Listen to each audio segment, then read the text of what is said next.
Good evening, ladies and gentlemen, and welcome back to SF Live. You just caught our technician. That's what happens when you have a live show. But anyway, welcome back. And our promise is to make our show as interesting as possible.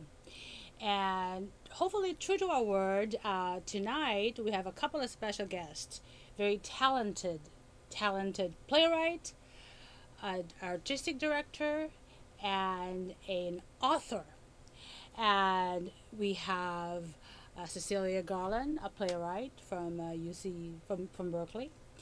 Her play has been featured in the San Francisco play festivals that just recently happened.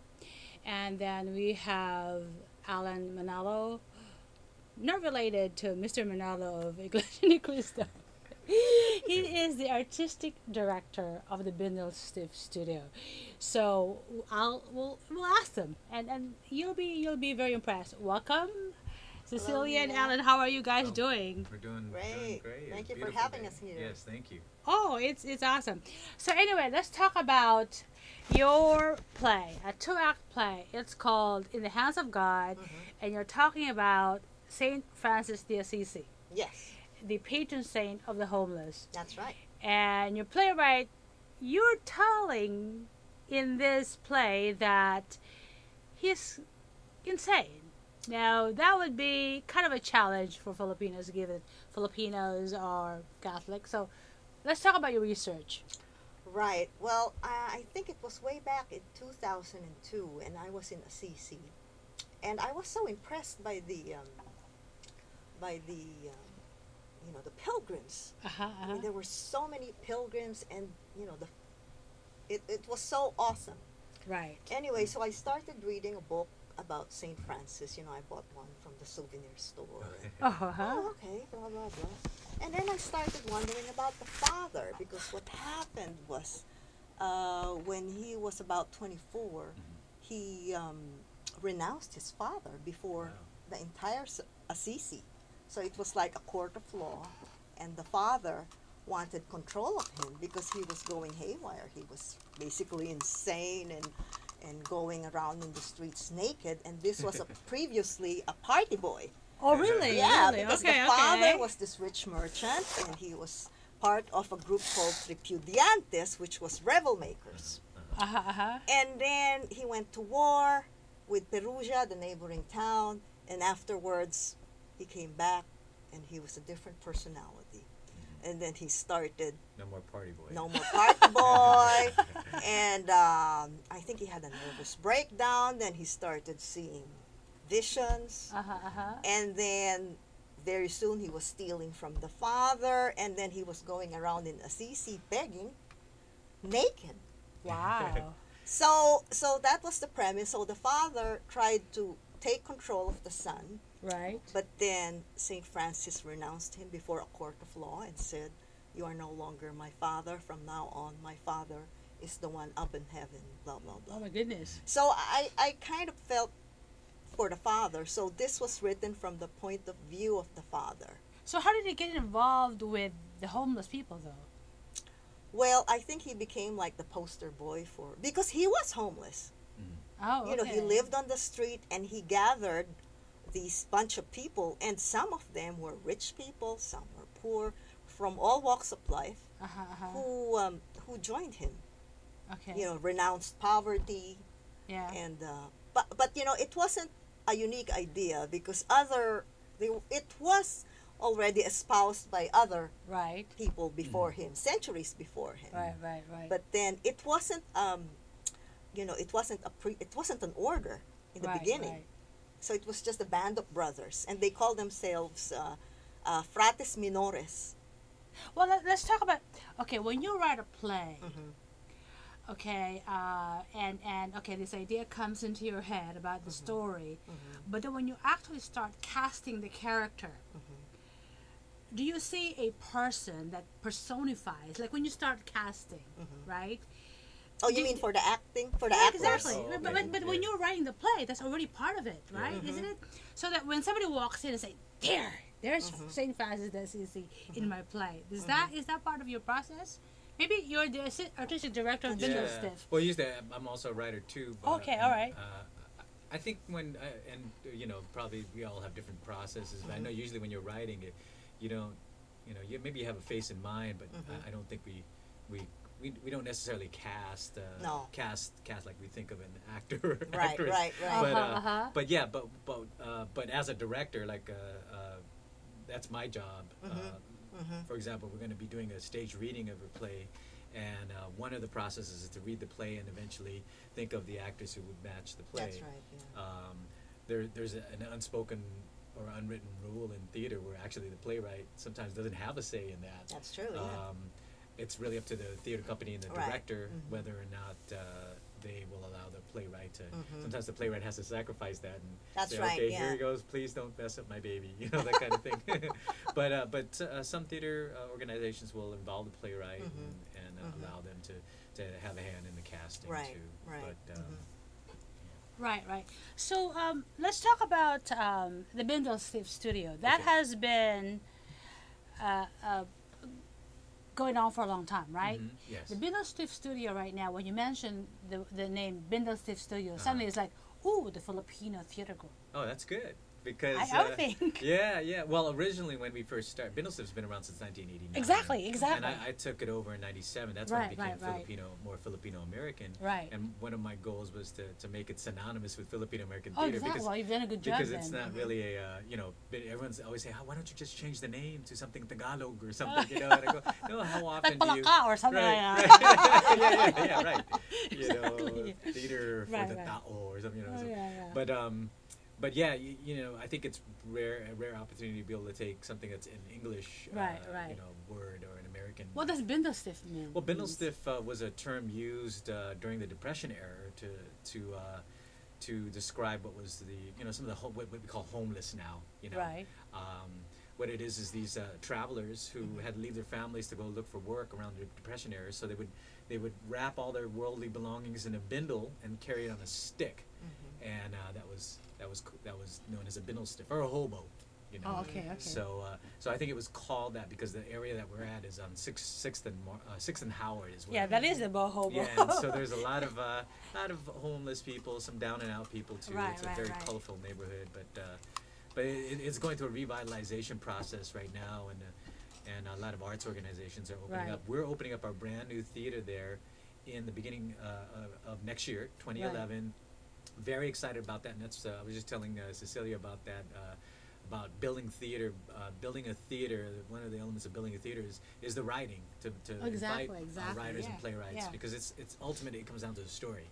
Yeah. You can have all the bells and whistles, all the amazing special effects, great actors, but exactly. if you don't have a story, a well-told story, a well-written story, it doesn't mean anything. Well, really. It's not well executed. I mean, this is really exciting because I appeared with the Vagina Monologue, Myrna Lim, right? Yeah, right. That's been a running show for a long time. I really had a blast, I was in the first show. But I've been trying to talk Myrna to doing the menopause. So it hasn't, she hasn't picked it up, but I mean, it's a commercial, it's a copyrighted material. So for Bindlestiff Studio, I know you guys do originals plays. Well, how would you adopt something like that, and how could you cast, middle-aged people? Well, I'm kind of in that group. I'm 47 this year, so I consider myself. Well, we stop at 29. I know you guys are talking about babies. I feel you guys telling me how young I am, and I'm working with 20 and 30-year-olds, and I'm telling they're looking at me as the old guy. Them. There's so much. I always told this story about taking the Muni and seeing a young girl smile at me and thinking, oh wow, I still got it, and then she's sitting there by the. Do you need help? Yeah, she smiles at me. I smile at her, and she gives up her seat. That's when you realize that, oh man, I think I'm at that age now where I'm no longer the dashing young guy anymore. Going back to your question, I mean, we Bindlestiff is always trying to promote new playwrights and new works, and if there is a quote unquote middle-aged playwright, the sexy 50s, that want to ageless, ageless, right? We're open to that. We're about promoting. Who cares? We lie anyway. Right, exactly. But I always say, you know, the 40s is the new 30s, and exactly. the new 30s and new 20s. Although I keep saying that, I don't remember in my 30s having to get up to the bathroom 12 times. Having to go out, you know, that's a big lie to me. All right, but okay, you were from Hawaii, right? You studied. I started theater in Hawaii, but I'm originally from California. Yeah, okay. Yeah, I was born in. And then you were a comedian. Stand up, yeah. I did stand up. Started doing stand up here in San Francisco in '87. Now, isn't that hard though, being a stand-up comic? It depends, you know. I mean, at first I love it. I enjoy it. It's an amazing art form. It's probably also kind of not as respected art form because they think it's easy to tell. Hey, Jay Leno is a multi-millionaire, right? And you got so many great stand-up comics now. But I started because I heard one of my favorite comics was this guy named Andy Bumatai from Hawaii. Yeah. And he was the first guy I ever heard mention in his act about being Filipino. He's part Filipino. Oh. And I was like, oh, hey, you know, that's me too. So I started back in '86 and started doing stuff at the Punchline and here in San Francisco. Oh, Punchline! I used to watch that. Yeah, Holy City Zoo, and then I did a lot of the Filipino American, Asian American fairs, and you know the big, giant pistahan kind of stuff. Oh, great! Were you in the pistahan last time? I emceed the last pistahan. Oh, It was on Saturday, the Saturday show. I closed it out. So, but I don't do as much stand up as I'd like to now because I'm doing the whole artistic director thing. So. You know, and trying to promote more of the Filipino American artists, such as Cecilia. So. Oh, great! And this is the first day we met, believe it or not. Oh, really? Yeah. So I'm very excited about meeting her. And you guys are already collaborating on these. You're working with her, directing the In the Hands of God. Actually, it's going to be Alan Kismorio, who's he was part of the Asian American Theater Company. Oh wow, that goes back a long ways. Right, yes, and a great actor. I acted in the Asian American Theater. Oh yeah, what production? It's called The Salted Linen. Oh wow, sounds very. Yeah, I got it. Let me see. The director was a classmate of mine from UC Berkeley in the drama department. Oh, okay. Yeah, it was kind of a sad it's a very sad play. Tearjerker. Yeah. Filipinos are good at that. that. Yeah, drama. We love the melodrama. Yeah, I got to live in Manila for 5 years. Everything was like, oh my God. Yeah, it's a bakit why, you know, the whole, you know. Ang buhay ito. You know, that kind of thing. So, exactly. And the comedies are always slapstick. You know, that's the subtlety. Yeah. When I went there to try to pursue my stand-up career, and you know, I was telling Cecilia that only the drag queens are the stand-up comics over there. You know. Oh, really? So when you say, oh, you know, when I told them I was stand-up, they say, oh, you're gay, and I said, oh no, you're bakla. No. You're bakla, you're gay, and I said, no, I'm from San Francisco. Oh, you really are. But it was interesting because they didn't have. But it's with an endearment. Yes, I mean, of course. It's like, you know, of course. Always, that's the kind of Pinoy humor. Is making fun of each other, being able to make fun of each other. I think Right. Okay, now let's talk about your book. Cecilia, let's talk about your book. Yes, yeah, your book. In Her Mother's Image. Right. Okay, so tell us about that. Well, it's the story of a daughter who has lived in the United States for like 19 years, and then she goes back home to the Philippines upon the behest of her beloved older sister, because the mother had a stroke. But then the whole novel is set against World War II, because the premise, the source of the conflict, it's a mother-daughter story. So the source of the conflict goes back to World War II when she was about 8 years old. Oh, okay. Right. So it's the daughter when she was 8 years old. The daughter. Yes. Okay. So it goes back and forth between 1971, Christmas 71, and Christmas, or December of 1941-42, when the war. You were talking about that. The idea came about when you were talking to Bataan. Right. Yeah, because my parents actually went through the war. My father was in the Bataan death march. Right. That's a nice cover in that book. Now, who designed that? Did you design that? Yes, I designed that. She's a graphic artist too. You didn't know that, huh? And my cousin's husband was the photographer Joseph DeFeo. Oh my God! Is the little girl you in the picture there? Yes, because I was too cheap to pay a model.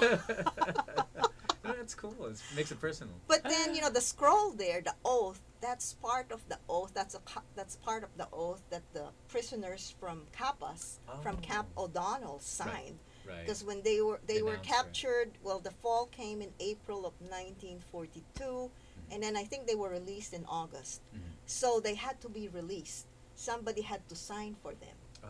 So it was an oath in English and Japanese saying, you know, you're not gonna do anything against the imperial Japanese government, but you will follow their rules.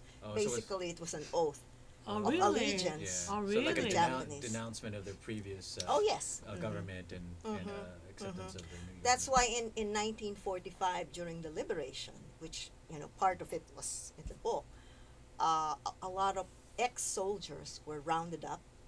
Oh, and some my of God. them were thrown in the church, and somebody with a paper bag. This is during the Japanese occupation in the Philippines? Yes. Oh, okay, all right. You know, would point who were the guys who served in the army. Oh my God, my mom had stories. She hated the Japanese. They would talk about stealing the chickens. It's in the book. It's the pig. Oh yeah, it's a pig though, huh? Well, that's the first thing that comes out of my mom's mouth. You know, she was so mad at the Japanese. And they stole our chickens. Yeah. And the pigs. Yung mga hapon. Exactly. Of course, you know, they raped the women, but you know, those chickens really got her going for some reason. Oh, well, I'm sure she's got a lot of stories. Yeah, so where are you at now in that book? What is it going to It's gonna come out probably in November, beginning of November. Okay. Because I want it out before Christmas gifts. Oh, Amazon.com. There you go. There you go. But it's part of my, well, I guess it's a tribute to my parents and that's good. And an that's aunt great. who went through the war, and I said, well, I better publish it while they can appreciate it. So you're a playwright, you're a book writer, Graphic artist. you're a graphic artist. Oh my goodness! Now, do you act too? I used to. Oh, okay. But not anymore. I enjoy writing more than the acting. Oh, okay. Do you direct? I have to because I can't afford the director. Well, that's where Bindlestiff comes in. That's right. Yeah. We can provide you a Exactly. director. Now you got a collaboration. Because it's like a love-hate relationship sometimes with directing. Because it's like, you know, I want control, but sometimes, I could use this time to write. Right. You know, I'd rather write than deal with actors. Well, Right. here's Well, your it's schedule. it's Here's your totally- schedule of all of your performances. Oh, okay. At For Bindlestiff, Bindlestiff, yes. right. For Bindlestiff, let's see. I sure hope Yes. that people can read this. Yeah, But it might can you see it? Yeah, sure. Well, it's just a listing of our upcoming events. We have several events. Probably the ones that I want to highlight. We have a sketch comedy group called Taste Better Wit. Okay. And they'll be performing October 6th and October 16th. October 6th at the Garage on Howard Street, and October 16th at the Thick House as part of the Asian American Comedy Festival. It's their first ever comedy festival. And then the big show that we have coming up is October 30th at the Presidio. Okay. It's called Stories of a Haunted Forest. All right. It's a big family show where we're kind of we're going to be doing ghost stories and stories. I love ghost stories. a Filipino American style, of course. So you know, there's going to be a kapre character and you know, some of these mythological characters that you see, duendes, that kind of thing. And we're an experimental theater group, so we use shadow play, we use glow theater, stilt walkers, that kind of thing. And then, of course, we're going to be doing the stage reading of Cecilia's Hand of God, which we've been talking about at USF. Okay. And that's, right now, it's tentatively, we haven't got a confirmation, but it looks like it's going to be November 21st, which is a Sunday. And I believe it's going to be in the afternoon, maybe around 2 o'clock. But check our website for updated information. That's bindlestiffstudio.org. So it's BINDLESTIFF Bindlestiff Studio STUDIO.org. Great. And that's where you can find any kind of updated information on our going on in Cecilia's play. Okay, so what is your vision on this in the Hand of God? How are you staging it? Oh, they're the ones staging it. Right, yeah.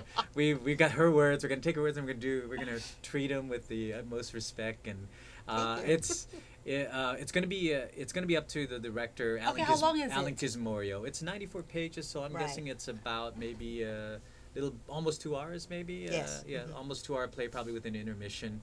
And it's got some very interesting characters. It's very funny. I was telling the beginning part is funny, and then it goes a little dark Right, and right. dramatic. But Very dark. The yeah, very very end. very dark, very dramatic. But it's great. There's a lot of crossover characters, and I think it's going to be a very enjoyable play. I think ironically, the big irony is it's going to take place over at USF.